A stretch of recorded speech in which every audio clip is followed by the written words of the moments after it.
too much noise today. I just need the road, the rain, and the hum of the engine.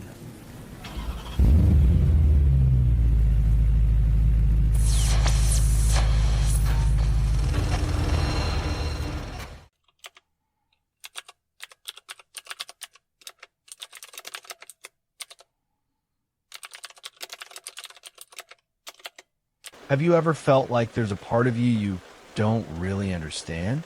Like, you're not sure who you really are anymore? I've been there too. Let me share something with you. Maybe it'll help you see things a little clearer. There was a time when I thought I was just bad at relationships. I was kind, attentive, always trying to do the right thing, but somehow I always ended up drained, confused, or walking away with this heavy weight of guilt that didn't feel like mine. I couldn't explain it. On the outside, things looked normal. We'd talk, disagree, apologize, move on. But something always felt off. It wasn't until much later that I realized what was happening. And honestly, I wish someone had told me sooner. How subtle, how invisible manipulation can be. Not the loud, dramatic kind from movies, but the quiet type, the kind that dresses itself up in care, concern, or even love. That's what makes it so dangerous. It blends in. You don't question it because it doesn't look like control. It feels like something might be wrong with you. The turning point came after one conversation I had with someone I trusted. They used this phrase, so casual, so ordinary, but it landed like a punch. And not because it was loud or aggressive. It was calm, even gentle. But something in me tightened and I didn't know why. Later that night, I kept replaying it in my mind. I'm just being honest with you. That's all they'd said. Nothing more. But my stomach was in knots and I couldn't sleep. It wasn't until days later that it hit me. They weren't sharing truth. They were hiding behind it. That phrase was a mask, a way to say something hurtful and still walk away feeling righteous. That's when I started to dig deeper. I read, I reflected, I listened to others, to myself. And I came across the work of Carl Jung. His ideas about manipulation, shadow projection, and subconscious influence, they made my whole past light up like a crime scene. Suddenly, I could see it, not just in that one person, but in so many little moments I'd brushed off, moments where I had given away pieces of myself because something told me to doubt my own reality. Jung once said that what you resist not only persists, but grows in size. I'd resisted seeing what was really going on because it was more comforting to believe that everyone meant well, that love was enough, that good intentions excused everything else. But that's not how life works. Sometimes people hurt you in the name of love. Sometimes manipulation comes disguised as care. And sometimes the most dangerous people aren't the loud ones. They're the ones who know exactly how to speak your language of trust.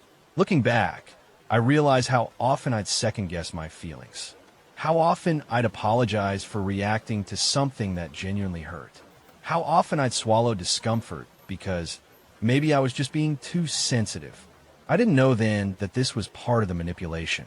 That one of its tactics is to make you question your own compass, to erode your trust in your inner voice. And I don't blame myself for not knowing. No one teaches you how to spot this stuff. We learn about red flags in broad strokes. Anger, control, disrespect, but no one talks about the soft kind. The kind that whispers rather than shouts. The kind that leaves you drained after a conversation you can't even explain. The kind that wraps itself in sincerity and makes you feel like the crazy one. I share this with you not to blame or shame anyone, but because I wish someone had looked me in the eyes back then and said, "You're not crazy. You're not broken. You're just being quietly, skillfully manipulated." That awareness alone would have changed everything. Because once you see it, it's like turning on a light in a dark room. You can't unsee it, and you can't go back to pretending it's not there. The truth is manipulation isn't always conscious.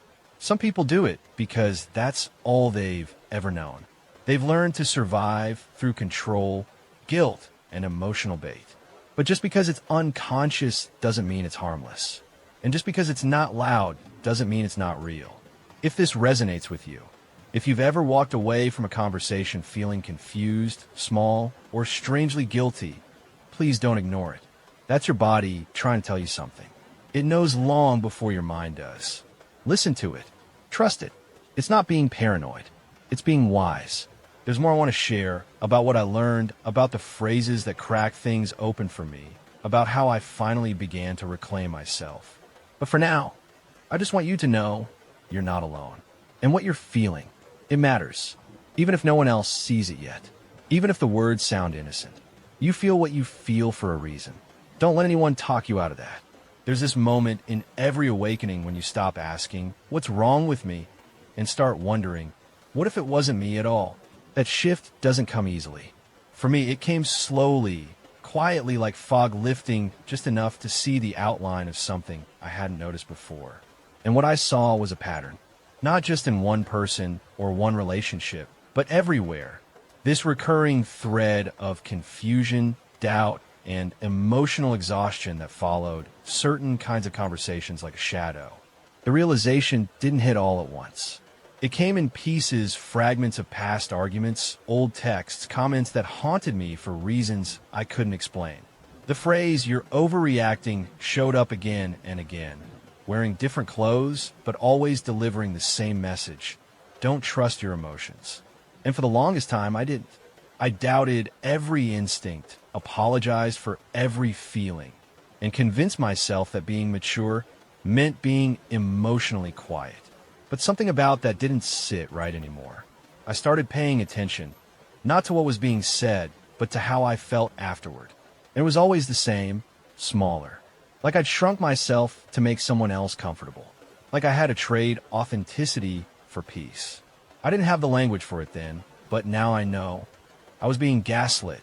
Carl Jung never used that word. It came into popular language much later, but he understood the mechanism. He spoke of shadow projections, of how people unconsciously cast their own unacknowledged feelings onto others. When someone says, "you're just being dramatic," what they often mean is, "your feelings are too much for me, and instead of owning my discomfort, I'll make it your flaw." And I believe them. I believed that my sadness was excessive, that my boundaries were unreasonable, that my needs were burdensome. Because manipulation doesn't always come with malice. Sometimes it's so subtle, so socially acceptable, that you internalize it as truth. It seeps in like smoke, slow, silent, suffocating. There's a memory that still stings. I was crying during an argument, not screaming, not throwing things, just quietly breaking. And the person across from me looked me dead in the eyes and said, "You're being impossible right now." That was it. Not, "Are you okay?" or "Help me understand." Just dismissal. And yet I apologized. I actually apologized for having a visible emotion. That moment lives in me like a scar, not because of the pain, but because of how normal it felt at the time.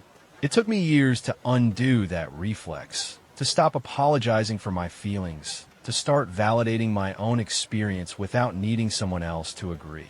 And the most painful part, realizing how many people I loved had unknowingly contributed to that conditioning. Not because they were cruel, but because they were uncomfortable with vulnerability, their own and mine. I used to think that emotional strength meant not needing anything from anyone. Now I know that real strength is in the willingness to feel, to speak up, to stay rooted in your truth, even when someone else tries to talk you out of it. It's not about being hard or unshakable. It's about being whole. One of the most liberating things I've learned is that you're allowed to walk away from conversations that leave you feeling hollow. You're allowed to question people who say, "You're too much," or "You're being sensitive." Those statements are not reflections of your worth. They're projections of someone else's discomfort. Jung wrote about individuation, the process of becoming fully yourself by integrating all your parts, light and shadow, logic and emotion. And for me, that journey started the moment I stopped rejecting the emotional parts of myself just because someone else couldn't hold space for them. So if you're reading this and something in your chest is nodding, if there's a quiet ache that recognizes these words, please know you're not wrong for feeling deeply. You're not broken for needing clarity, kindness, or care. And you're not too much. Maybe you were just in a space that made you believe that your depth was a flaw. The truth? Your feelings are sacred. They're the language of your inner world. And anyone who tells you otherwise, anyone who tries to rewrite your experience or gaslight your truth, doesn't deserve the parts of you that took years to grow. You get to protect your peace. You get to take up space. And you get to be exactly who you are, unapologetically. It's strange how often we carry things that don't belong to us. Not physical things, but invisible weights, shame, guilt, responsibility for someone else's emotions. I didn't even realize I was doing it. I thought I was being supportive, being kind. But somewhere along the line, I stopped being me and started becoming what someone else needed me to be. That's when the pattern fully revealed itself. There's this phrase I used to hear all the time, after everything I've done for you. It sounded noble, even loving. But beneath it, there was always this unspoken expectation, like love had a receipt. Like care was a transaction, and I hadn't paid my part. At first, I felt grateful, then guilty, then trapped. And that's when I understood what Carl Jung meant by the martyr complex. It's when someone disguises control as sacrifice. They keep a mental ledger of every good deed, every favor, every act of kindness. And one day, when you disappoint them, or simply choose something for yourself, they cash it all in. I remember a specific moment. I made a decision for my own well-being, something small but necessary. And they said, wow, after everything I've done for you, this is how you repay me. It crushed me, not because I thought they were right, but because I realized how much I'd given up to avoid hearing that sentence. How often I'd said yes when I wanted to say no. How often I'd bent myself into shapes just to keep the peace. That's not love. That's control wearing a mask of devotion. But I didn't know that at the time. I thought relationships meant compromise, sacrificing a little of yourself to meet in the middle. What I didn't see was how far I'd walked away from my own center, how long I'd been standing alone in that so-called middle. Jung taught that true relationship begins with two whole selves, not half people trying to complete each other. But you can't be whole when someone is siphoning your energy through guilt. You can't grow when someone is constantly reminding you of what you owe. And here's the paradox. People who use guilt as a tool often see themselves as victims. They don't say, I'm manipulating you. They say, I just give and no one appreciates me. And part of you wants to comfort them. You want to reassure them that they're seen, that they matter. But in doing so, you disappear. That's how emotional accounting works. You're given a gift with invisible strings. And those strings wrap around your decisions, your freedom, your identity. Until one day you look in the mirror and don't recognize the person staring back. I carried that guilt for years. Every time I put myself first, I heard an inner voice whispering, you're being selfish. But it wasn't my voice. It was planted there by someone who wanted me to feel small so they could feel big. Someone who needed to be needed. Not in a loving way, but in a way that gave them purpose through your dependence. Healing, for me, started when I gave myself permission to disappoint people. That sounds harsh, I know, but it was revolutionary. I stopped explaining every no. I stopped apologizing for not living according to someone else's emotional math. I started honoring the truth that love, when real, doesn't come with a balance sheet. I want to say this to you because maybe no one else has. You don't owe anyone your silence, your compliance, or your constant availability, no matter what they've done for you. Kindness doesn't mean becoming a container for someone else's unmet needs. Love doesn't mean disappearing so they can shine. There's a difference between generosity and self-erasure. One comes from fullness, the other from fear. If someone uses the past to control your present, that's not connection, that's captivity. And you don't have to stay in that dynamic to prove you're a good person. You already are.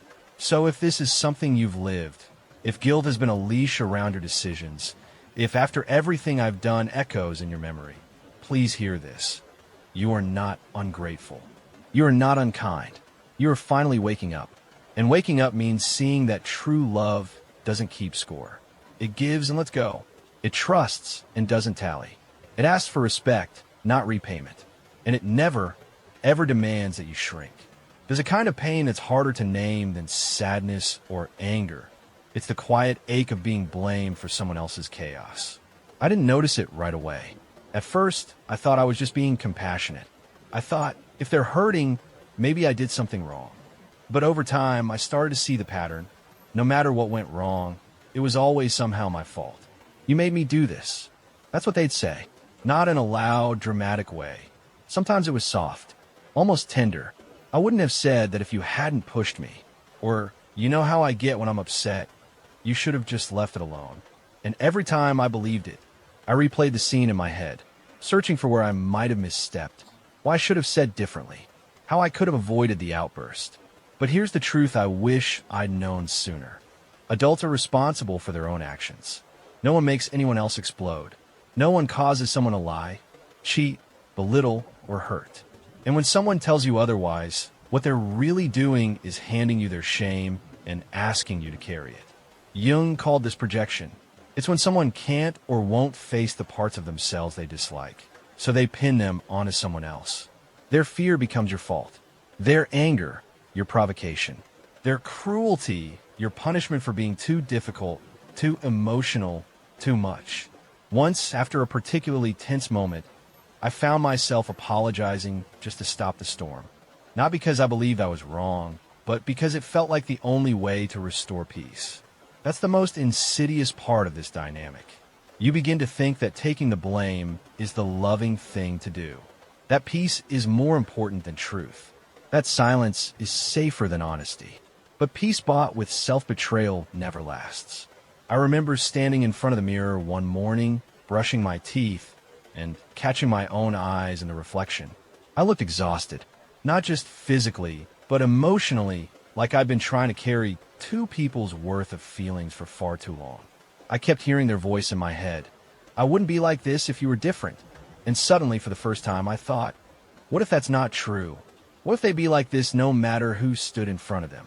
That was the crack in the wall. From there, it all started unraveling. I remembered times they had lashed out even when I had done nothing but listen. Times they had twisted my words to justify their own behavior. Times they had claimed my reactions were the problem, while theirs were somehow always understandable. I realized then how deep the programming went. I had learned to absorb, to explain away, to twist myself into a version of me that wouldn't set them off. But that version wasn't real. It was a survival mask. And wearing it cost me parts of myself I didn't even know I was losing. Carl Jung believed that we must face our shadows if we ever hope to be whole. But what he also knew, and what few people say out loud, is that other people's shadows are not ours to carry, especially not when they weaponize them. So now, when I hear someone say, "You made me feel this way," or "You caused this," I pause. I breathe, and I remind myself their emotions are their own. Their choices are their own. And I'm only responsible for my side of the street. That doesn't mean I don't own my mistakes. I do. But owning your actions is not the same as owning someone else's rage, fear, or emotional immaturity. That's not compassion. That's codependency. And it's not love. It's control disguised as connection. If any of this feels familiar, if you've been blamed for someone's temper, guilt into silence, or made to feel responsible for someone's emotional state, I want you to know that you're not crazy. You're not broken. You're not the problem. You're just standing in the aftermath of someone else's unresolved war. And the most powerful thing you can do is refuse to fight battles that aren't yours. Walk away. Reclaim your space. Speak your truth, even if your voice shakes. Because freedom doesn't come from being perfect in someone else's eyes. It comes from being whole in your own. There's something especially cruel about love being turned into a condition. About someone looking you in the eyes and saying in words or in silence, "If you really loved me," you hear that often enough, and eventually you start to believe that love is a test. That affection has to be earned through sacrifice. That loyalty means obedience. I didn't see it at first. Those moments felt emotional, passionate even, like they just needed reassurance, like their requests were rooted in love. But there's a line between asking for emotional closeness and demanding submission. And when that line gets crossed over and over, it begins to blur. The first time I heard it was almost innocent. If you cared, you'd be here. It sounded logical, but I was exhausted. I'd already changed my schedule, rearranged my priorities, done more than I should have. Still, it wasn't enough. The next time, it was if you loved me, you'd support me without question. And by then, I had started measuring my love by how often I said yes, even when it cost me. That's not love. That's emotional blackmail. Carl Jung warned us about this dynamic. He spoke of how people use love, our deepest need for connection, acceptance, belonging, as a lever, a way to extract compliance under the guise of closeness. When someone weaponizes love, they're not loving you. They're controlling you through your longing to be loved back. The thing is, love doesn't demand the erasure of self. It doesn't ask you to betray your values or silence your voice just to prove your heart. If anything, real love wants your truth. It celebrates your autonomy. It welcomes your no as much as your yes. But when someone says, if you loved me, you would, they're rewriting that truth. Suddenly, love has rules. You have to pass the test. And each time you do, the test changes. I can't tell you how many times I twisted myself into someone else's version of loving. I stayed silent when I wanted to speak. I gave when I had nothing left. I apologized for having boundaries. I tried to prove that I was good enough to be chosen. And maybe the hardest part was that I truly believed I was being kind, that this was maturity. That compromise meant sacrificing myself without question. It wasn't until I looked at myself, tired, anxious, disconnected from my own needs, that I saw the truth. I wasn't in a relationship. I was in a performance. And the role I'd been given was the ever-giving, ever-pleasing version of love. That's not sustainable. And it's not real. When Jung talked about individuation, about becoming your full self, he understood that real connection only happens between whole people, not between a controller and someone who's been convinced they must earn their worth. It took me a long time to realize I didn't have to keep proving myself. That love isn't about doing things to avoid abandonment. That if someone only sees your value when you obey, it's not your value they care about. It's their control. And here's something no one tells you. Sometimes, the most loving thing you can do is walk away from someone who makes your worth conditional. Not to hurt them, but to honor yourself. There's this moment when you stop trying to be chosen and start choosing yourself. And that moment changes everything. Because once you stop performing, the people who really see you, who really love you, will stay. Not because of what you give, but because of who you are. So if you've ever heard, if you loved me, you would, and it made you feel small or guilty or cornered, please hear me when I say, that's not love speaking. That's fear. That's control. That's someone trying to outsource their unmet needs onto you. You don't have to carry that weight. You don't have to keep proving yourself to be loved. You already are enough. As you are, without conditions. There's something uniquely disorienting about being told you're responsible for someone else's emotions. Not in a healthy, empathetic way, where you care how your actions impact others, but in the way where someone looks at you and says, you ruined my day, as if your mere presence had that much power. At first, it almost feels flattering, like your role in their life is so significant that you must matter deeply. But that feeling fades quickly, replaced by tension, shame, and a constant sense of walking on eggshells. I lived in that space for longer than I care to admit. Every time they seemed upset, I'd ask myself, what did I do wrong? Even if I hadn't said anything, even if I was just being quiet or tired or needing a little space. I'd scan my memory for mistakes, overthink every conversation, replay our interactions like surveillance footage. It was exhausting. And what's wild is, I thought that was love. I thought taking responsibility for their moods meant I was being supportive, thoughtful, present. But the truth is, it wasn't love. It was entanglement. Carl Jung described this dynamic as a reversal of responsibility. When someone doesn't know how to handle their own inner chaos, they project it outward. They hand it to you and say, here, this is yours now. And if you're someone with a soft heart and a deep sense of empathy, like I was, you accept it. You carry it.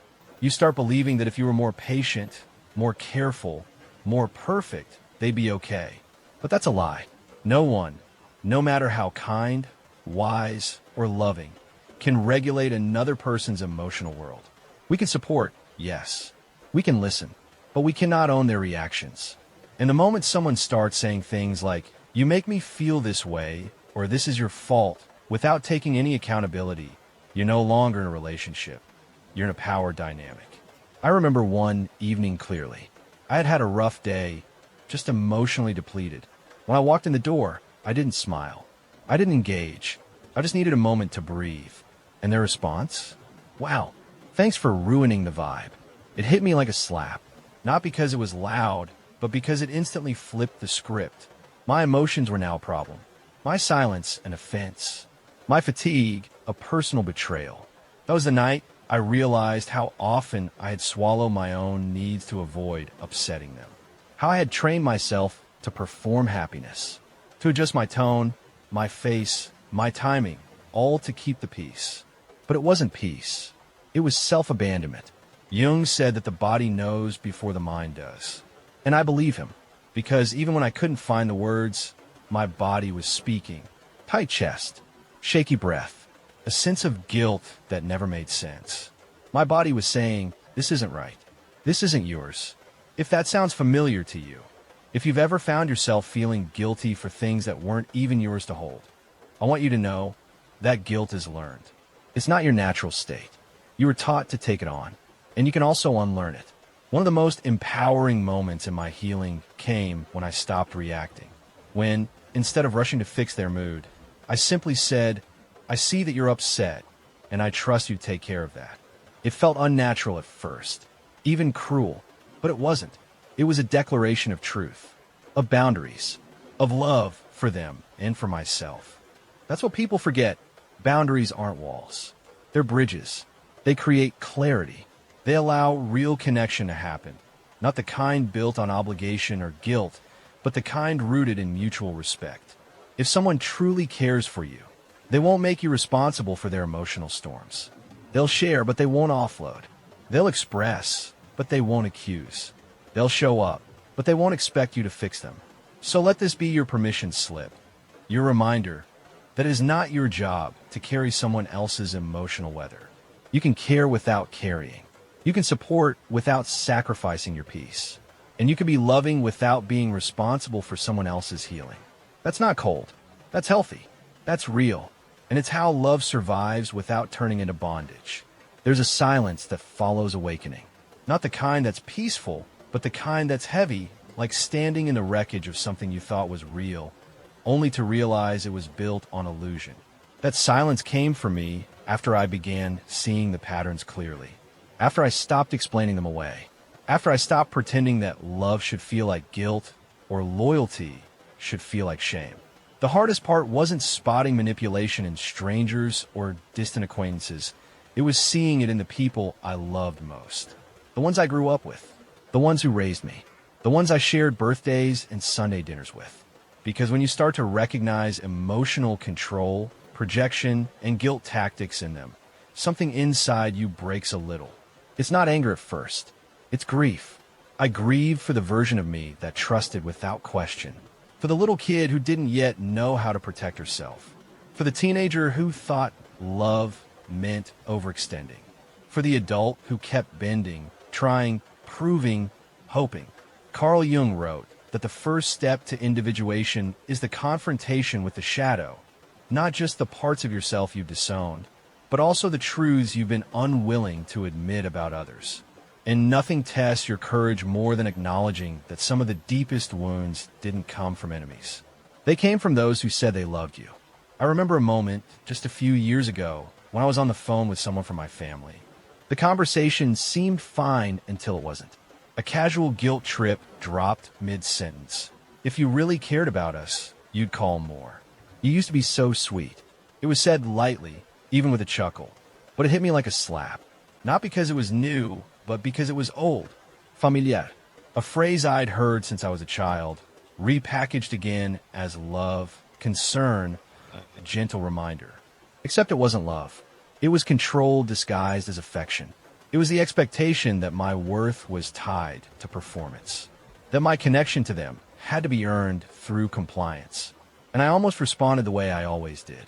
I almost apologized. I almost promised to do better. But something in me paused. I heard Jung's voice in my mind. Not literally, of course, but that echo of his teachings. Until you make the unconscious conscious, it will direct your life, and you will call it fate. I didn't want to keep calling this fate.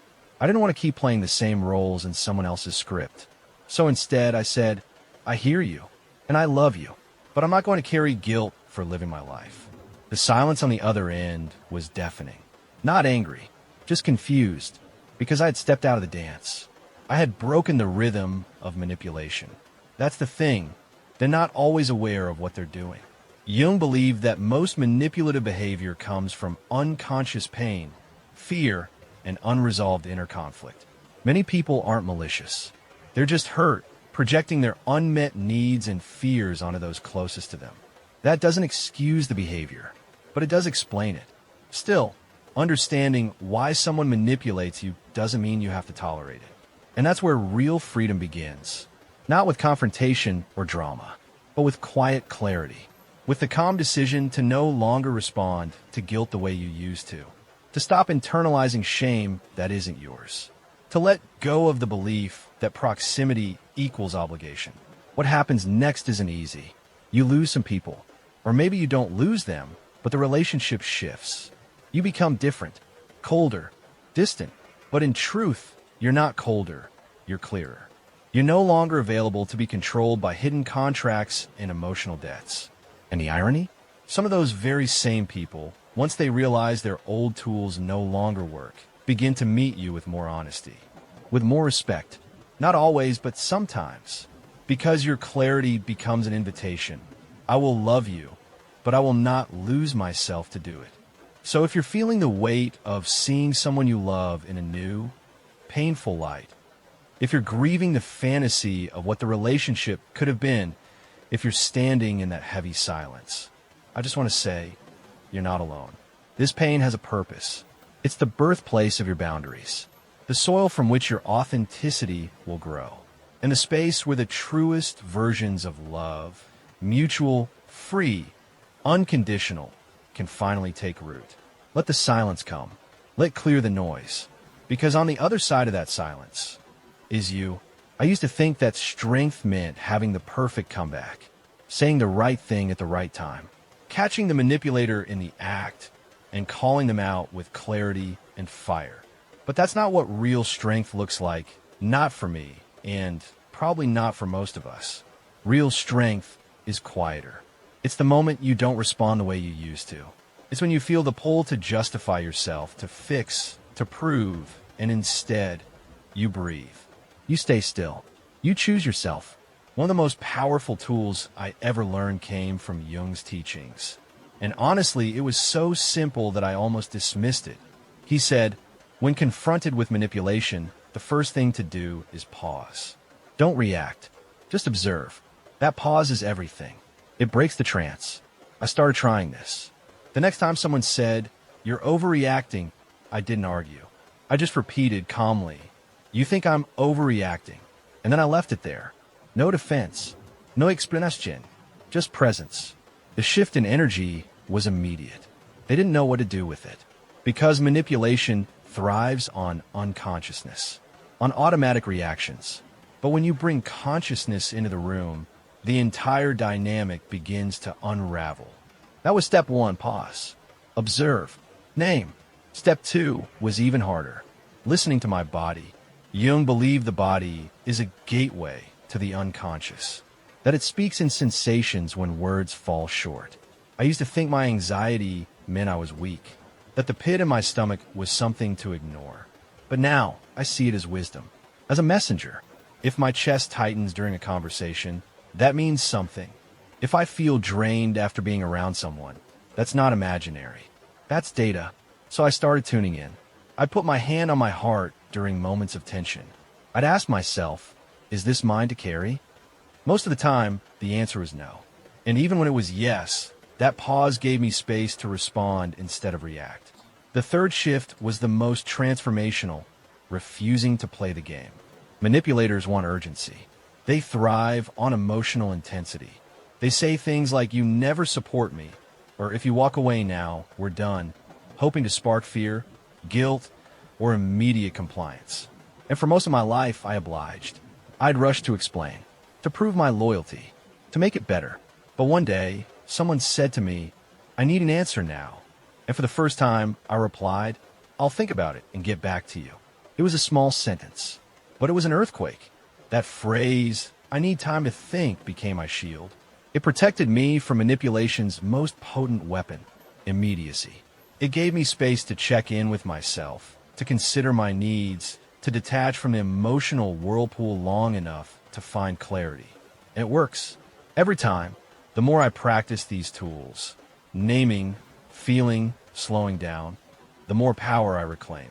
Not the kind of power that dominates or controls, but the kind that anchors.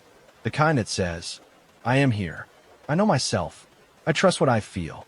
I don't need your approval to believe my truth. Jung always emphasized that awareness is the first step toward transformation. And once I became aware of the patterns, they lost their grip. Not because they vanished, but because I no longer danced to their rhythm. I had created my own. People noticed the change. Some pushback. They accused me of being cold, distant, hard. But I wasn't any of those things. I was just clear. I still cared. I still loved. But I wasn't available for emotional manipulation anymore. And yes, some people fell away. But the ones who stayed, they rose to meet me at this new level. With respect, with honesty, with mutual care. Those were the relationships worth keeping. I won't pretend this process was easy. It wasn't. It still isn't. There are days when I slip into old patterns. Days when someone's disapproval makes my chest tighten or my inner child won't explain herself. But now I have the tools. I have the pause. I have the permission to not respond. To let silence be my answer. To let my body be my guide. To take up space without apology. So if you're just beginning this journey, if you're starting to notice the subtle ways others try to steer your emotions, your decisions, your sense of self, know this: you are not powerless. You are not overreacting. You are awakening. And the more awake you become, the less their tactics work. Because once you reclaim your attention, your breath, your response, you take back your life. One clear, grounded moment at a time. If this felt meaningful to you, it might mean something to someone else too. So hit like, leave a comment, or subscribe. That's how YouTube knows to share it with others. Maybe together, we can help someone see things a little differently.